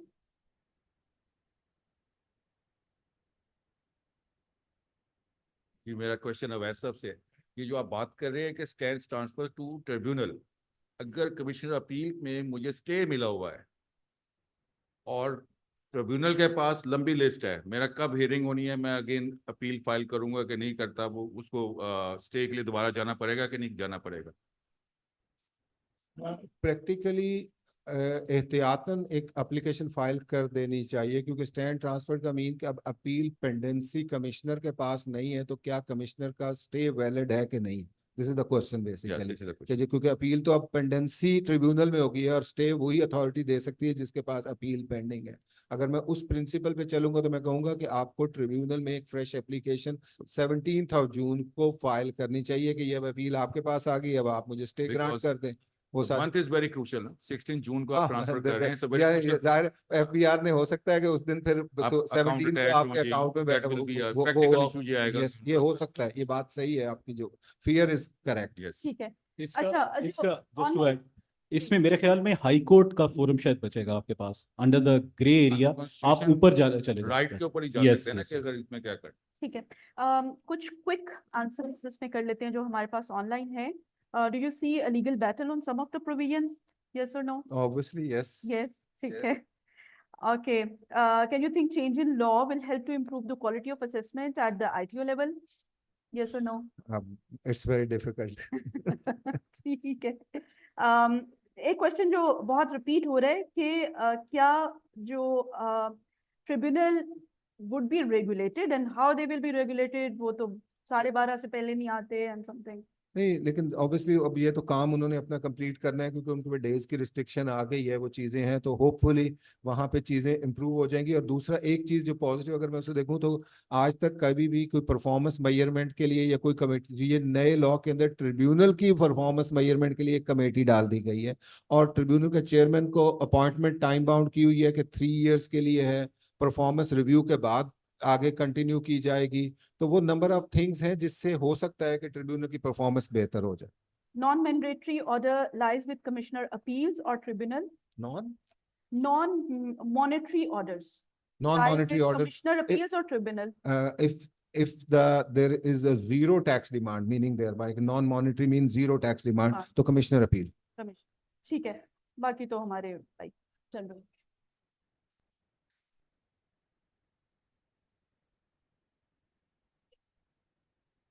30% yes. In high court तो ऑलरेडी इस चीज को अप्लाई कर रहा है और हमने पे भी किया है लाहौर भी कर रहा है। लाहौर भी कर रहा है ये कुछ अरसे से गवर्नमेंट ने हाई कोर्ट को कहा है कि एडजस्टमेंट ऑफ टैक्सेस ये तो कहीं भी मैकेनिज्म जो भी टैक्स पे होता है किसी भी डिमांड के अगेंस्ट वो उसी टैक्स ईयर में एडजस्ट हो जाता है और जब कभी असेसमेंट फाइनल होगी अगर आपकी फेवर में होगी तो वो रिफंडेबल होगा और अगर डिमांड अगेंस्ट होगी तो वो हमारे फेवर पे है वो तो मतलब वो तो हर कोई यही कहता है हम भी ठीक है लेकिन वो एक्चुअली हमारी फेवर में है लेकिन मुझे नहीं लगता कि इनकम टैक्स डिसीजन होने के बाद जो भी इंटरम पेमेंट्स होती हैं जितनी भी, ये सिर्फ आपको high court sometime department recovery भी कर लेता है, अपील स्टेज पे भी हो जाती है, जो भी इंटरम पेमेंट्स होती हैं इनको जो भी सेटल होना है वो अब अपील जब कंक्लूड हो जाएगी आपकी डिसाइड हो जाएगी तो उसके बाद अपील इफेक्ट ऑर्डर आता है उसके अंदर सारों का क्रेडिट मिलता है। ठीक है ठीक thank you so very much now we are concluding अवैध साहब हमारे साथ मौजूद हैं निशान साहब तो 1-to-1 सेशन में हम उनके साथ क्वेश्चन आंसर्स कर सकते हैं Now we are closing our session. Session chair हमारे साथ मौजूद हैं President ICAP फारूक रहमान साहब. So we would like to hear a few words from you to conclude this session and then निशान साहब से हम conclude करवा देंगे.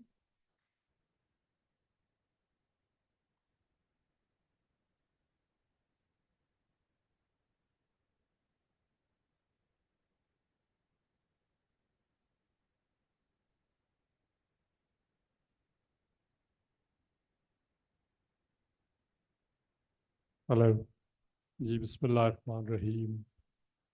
I can see my former past president Iftikhar ताज साहब पीछे अली लतीफ़ बैठे हैं आप लोग आए बहुत शुक्रिया बाकी सारे लोग मेंबर्स कलीग्स अस्सलाम वालेकुम टू एवरीवन ये जब डिस्कशन स्टार्ट हुई ओवैस ने एक्सप्लेन किया और क्वेश्चन आंसर हुए तो सबसे पहला हाथ जो है वो नासिर ने जैसे उठाया और उसके बाद नासिर ने स्टार्ट किया कि वही साहब मैंने आपसे पढ़ा है और उसके बाद सवाल किया और वो इसने फिर जवाब दिया और साथ ही लेकिन कहा कि लेकिन आपने टेक्स्ट प्रैक्टिस नहीं की तो लेट मी कन्फेस हियर ना मैंने ओवैस साहब से पढ़ा है और ना मैंने प्रैक्टिस की है टेक्स्ट की तो मैं जो भी टेक्स्ट के हवाले से बात करूँगा तो वो एक ऐसी चीज़ हो जाएगी विच वे बी या नीम हकीम खतरा जान ना हो जाए so I will refrain from commenting on दिल बहुत चाह रहा है बहुत सारे टेक्स्ट जो लॉ में चेंजेस आई हैं बट व्हाट my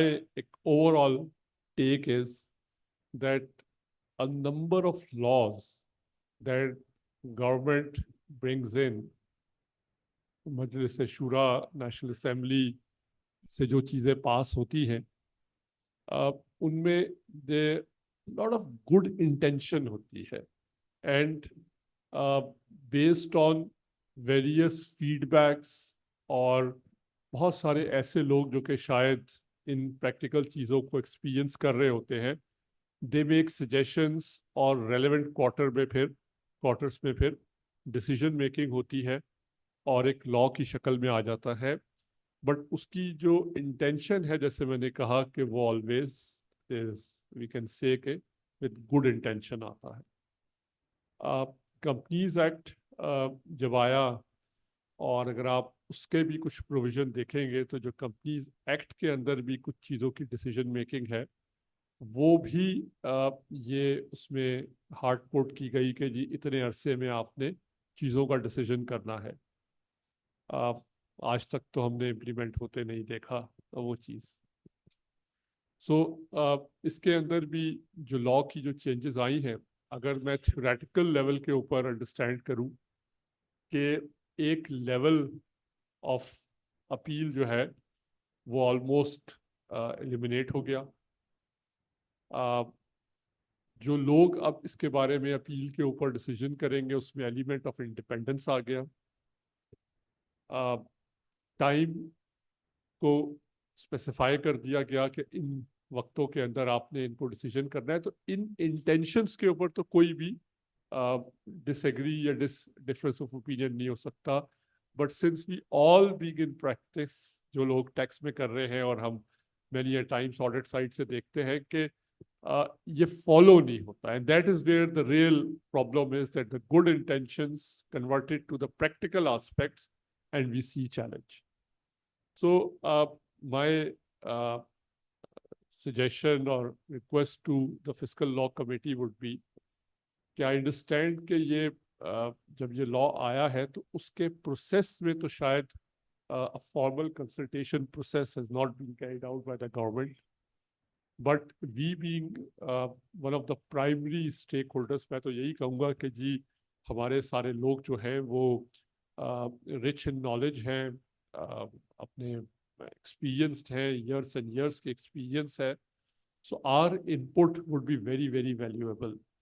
So मेरी सजेशन ये होगी कि in a very short period of time, वही साहब अगर इनके ऊपर जो ये अमेंडमेंट आई है, आई नो कि ये 6th को प्रेसिडेंट ने एक्सेंट दी है, एक आध दिन और लगा होगा लोगों को पब्लिक में इसको देखते हुए।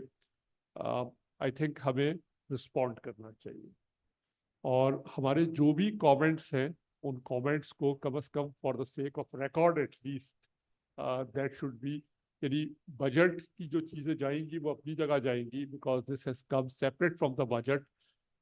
मेरा ख्याल है कि हमें जो भी कमेंट्स हैं हमारे, और आपको आज बहुत सारे लोगों ने बहुत सारे सवाल पूछ के भी कमेंट किया है, आपको ऑनलाइन भी कमेंट आए हैं, सो अगर एक डॉक्यूमेंट बन जाए जो कि फिर हम उसको सबमिट करा दें कि जी ये आई कैप के कमेंट्स हैं, और जब वो रेलेवेंट क्वार्टर्स में जाएगा होपफुली अगर इसमें से कोई ऐसी चीज़ होगी जो उनको शायद समझ में आ जाए, तो वो बजट के अंदर अपॉर्चुनिटी होगी उसको एड्रेस करने की। एक तो मेरी ये सजेशन थी। एक तरफ मैं और तवज्जो दिलाना चाहता हूँ, मेरा बिलीफ और अंडरस्टैंडिंग ये है कि जो टैक्स सर्विसेज हैं वो हमारे प्रोफेशन के एक सिग्निफिकेंट नंबर ऑफ मेंबर्स जो हैं वो उन सर्विसेज में इन्वॉल्व हैं और वो सर्विसेज परफॉर्म करते हैं। जो लोग ये सर्विसेज, जो फर्म्स ये सर्विसेज प्रोवाइड करती है, उनमें से मैनी ऑफ दोज फर्म्स के वो ऑडिट क्लाइंट भी हो सकते हैं और होते हैं।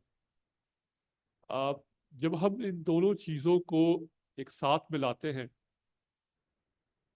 जब हम इन अमेंडमेंट्स को देखते हैं जिसमें एक अपील लेवल ख़त्म हो गया और हमारे मेंबर्स के जो मेजर रिप्रेजेंटेशन या जो मेजर टैक्स सर्विसेज हैं जो कि हम कमिश्नर अपील लेवल के ऊपर जाके परफॉर्म करते थे, वो अफेक्टिवली अगर नॉन एग्जिस्टेंट हो रही हैं या सिग्निफिकेंट लेवल पे रिड्यूस हो गई है, तो जब मैं उसको लिंक करता हूँ उन सर्विसेज से रिलेटेड जहाँ हम ऑडिट भी साथ देते हैं, एक इसके अलावा एक और बहुत ही सिग्निफिकेंट चेंज आ चुका हुआ है इंटरनेशनली, और वो ऑलमोस्ट हम पे ऑब्लिगेशन है, इनकम्बेंट है हमारे ऊपर कि हम उसको भी इम्प्लीमेंट करें, फर्स्ट अडॉप्ट करें और ऑफ कोर्स फिर इम्प्लीमेंट करें।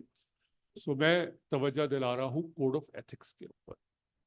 So when I link all of this with code of ethics, तो जो अमेंडमेंट्स, जो चेंजेस कोड ऑफ एथिक्स में आई हैं, वो हमारी सर्विसेज से रिलेटेड और specially in relation to the tax services उनका एक फार रीचिंग इम्पैक्ट है। आज मैं दोपहर में एनआरसी के लोगों से बात कर रहा था और मैं ये कह रहा था कि taking all of this into account, I think tax services needs to be reconfigured. क्योंकि एक एग्जांपल खाली दे दूं कि आज का वो मौजूद टॉपिक भी है, मौजू भी है आज का, कि हमारी जो अपील्स हैं, जो हमारे क्लाइंट्स की या जिनको हम रिप्रेजेंट कर रहे हैं, वो अब ट्रिब्यूनल में जानी है। तो जो कोड ऑफ एथिक्स की अमेंडमेंट है वो ये कहती है कि पब्लिक इंटरेस्ट एंटिटीज की जहां आपका वो ऑडिट रिलेशनशिप है, वहां आप ट्रिब्यूनल और कोर्ट में अपीयर नहीं हो सकते। ये अलाउएबल सर्विस नहीं है, ये एक प्रोहिबिटेड सर्विस बन जाएगी। देन द क्वेश्चन कम्स कि जी ट्रिब्यूनल क्या है। जो एग्जिस्टिंग कोड ऑफ एथिक्स है उसके अंदर जो टर्म यूज हुई हुई है वो पब्लिक ट्रिब्यूनल की है। With the amendment now the word public has been taken out and now the word is tribunal. और ट्रिब्यूनल के बारे में ये कहा गया है कि जहां आप एडवोकेट कर रहे हैं अपने ऑडिट क्लाइंट के कॉन्टेक्स्ट में, that is where this comes as a prohibited service under the code of ethics. Tribunal की डेफिनेशन के ऊपर आई एम अवेयर कि प्रोफेशन के अंदर more than one view exist करता है, but I have seen two legal opinions and those legal opinions may be शायद कोई लीगल बायस हो, I don't know, but the two legal opinions from a very renowned people are indicating towards that this word in the code of ethics is equivalent to the word जो हम पाकिस्तान में practice होता है tribunal, hence this will become। तो मैं अभी चूंकि ये चीज़ पाकिस्तान में अडॉप्ट नहीं हुई है as we speak, but since this is part of the IFAC code of ethics जो कि सर्कुलेट हो चुका हुआ है, it will be very soon put to the council for adoption।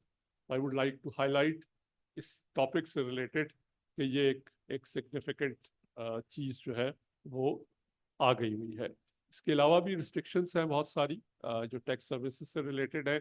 आज गुफ्तगू का वो मौजू नहीं है। आई हैव रिक्वेस्टेड अमारा एंड द टीम कि हाई प्रायोरिटी के ऊपर इस सब्जेक्ट को डिस्कस करें, बिकॉज ये आपको डे टू डे आपके इंगेजमेंट्स में प्रैक्टिकली इम्पैक्ट होगा। I would request all of you तो इसको स्प्रेड करें, और जब भी ये सेशन हो कम इन बिग नंबर्स, समझें, देखें, आस्क क्वेश्चंस, ताकि ये चीज़ फर्दर रिफाइन हो और वंस जब हम इसको अप्रूवल प्रोसेस में जाए तो मोर कॉन्शियस होके करें। एक और अमेंडमेंट जिसका भी मैंने जिक्र किया है और वो मैं ओवरऑल रिकन्फिग्रेशन के अंदर मैं इंक्लूड कर रहा हूँ, वो अभी एज ऑफ टुडे जो अमेंडमेंट्स कोड ऑफ एथिक्स की सामने आई हैं पाकिस्तान के लिए, अभी हम यहाँ के अडॉप्शन की बात कर रहे हैं, इंटरनेशनली कोड ऑफ एथिक्स आ चुका हुआ है। ये जो ट्रिब्यूनल वाला और इससे रिलेटेड और चेंजेस, लेकिन जो चेंज एक और आ गया है, वेरी रिसेंट आया है, और वो है कि आप टैक्स प्लानिंग से रिलेटेड जो हमारे लोग काम करते हैं उसमें जो है वो बहुत सारी चीज़ें कोड ऑफ एथिक्स ने डिफाइन कर दी है, और इन वन वर्ड वो प्रैक्टिसेस भी किसी एक रिस्ट्रिक्टिव माहौल के अंदर आ गई हुई है। And for our professionals, our tax service providers, I would again request कि take note of that, study that, and in your future plannings, जिन क्लाइंट के साथ भी, जिन लोगों के साथ आप काम कर रहे हैं, take a very special note of that amendment as well. So I just thought के कुछ चीज़ें जो है वो मैं शेयर कर लूँ. I think it is an appropriate forum कि आज टैक्स के हवाले से बात हो रही है तो ये शेयर कर लिया जाए. बहुत बहुत शुक्रिया अगेन. ओवेस आपने बहुत ज़बरदस्त प्रेजेंट किया. वेरी हाई टाइम अभी आया और बहुत ज़रूरत थी कि इसको as soon as possible disseminate किया जाए. हमारा आप लोग एनआरसी ने इसका इनिशिएटिव लिया, अरेंज किया. माशाल्लाह लोग आ गए हैं, ऑनलाइन मौजूद हैं. ज़िशान एज एवर अवेलेबल है. आपको क्वेश्चन आंसर्स के जवाब भी दे रहे थे. उनकी भी सपोर्ट सारी ऑर्गेनाइजेशन में रहती है. हमारे वाइस प्रेसिडेंट है. तो thank you Zeeshan, to you as well. और आप सब बहुत शुक्रिया आने का. Thank you. Thank you so very much, Farooq sir. Now I would request Nishan for the closing remarks to close the session. Thank you, Amara. I understand already Farooq Saab has explained a lot of things. Just एक वो disclosure मैं भी कर दूं. जो नासिर से शुरू हुआ था, नासिर ने पढ़ा था, प्रैक्टिस नहीं की. फारूक साहब ने पढ़ा भी नहीं और प्रैक्टिस भी नहीं की. मैंने पढ़ा भी था और प्रैक्टिस भी की. ठीक है. सो आई एम हिज स्टूडेंट. मैंने टैक्स अवैस वही से पढ़ा था. सो अब आई डोंट नो, कुछ शर्मिंदा महसूस कर रहे हैं आप. एनीवेज. Anyways, coming to जो कुछ फारूक साहब ने जिक्र किया, those things are there, but I think उसके साथ साथ I believe being tax practitioner या tax managers, we need to understand, we need to consider fulfilling our national roles, especially playing on the ethical side of things. So जहाँ पे हम tax officers की बात करते हैं, I believe that's another area. Being ICAP members, we need to showcase. Basically, इससे ना सिर्फ as members हमारी prestige बढ़ेगी, but as an institute, we can showcase higher ethical values. बाकी जहाँ तक सब लोगों ने बात की, these are man-made laws, और इसमें बहुत सारी changes होनी हैं, refinement होनी हैं, but again, I would say that's a beauty of man-made laws, जिसमें लकूनास भी होते हैं और सारी जगह अपना होता है. बट अगर लकूनास ना हो तो फिर आपकी मेरी रोजी कैसे चले. सो effectively that's another side of it. So but जो फारूक साहब ने जिक्र किया, ऑल द मोर रीजन के compliance is one side, but structuring and tax planning, although there are going to be some gray areas, restricted part of that, but that's the advisory part we should be focusing on. Structuring part. एक और area जो बहुत important है वो है आपका tax back office support, shared services model. I am not talking about tax generally considered to be a jurisdictional specific area, but frankly speaking it's not the case. The taxation laws जो हमारे मुल्क में पढ़ाए जाते हैं, हमारा लड़का सिर्फ जो टैक्स पढ़ा होता है, he can actually practice tax in some of the jurisdictions, because comparatively those are very simple regulations. So that's jahan pe ek restriction aayegi, there would be in other areas venues would be opening. Middle East is a market, Saudi is the market, even European market. India's has become very expensive. So effectively considering that thing, that's an area we should be targeting on. In the end, thank you very much, President Saab, for taking time out. Amara, Anil, NRC, Avesbai, thank you very much. And all the more reason, thank you very much all the audience for taking time out. Tax में हमेशा अच्छी gathering रहती है. So as expected, this has been the case. Thank you very much. Thank you so very much. Now we are closing out. All questions has been answered. अभी हम एक group picture लेंगे यहाँ पे, and that will be closure now. So may I request Past President Sir Iftikhar Saab to come up forward, Ali, and all council members and members to please come here for the group photo. इस side पे हम ले लेते हैं.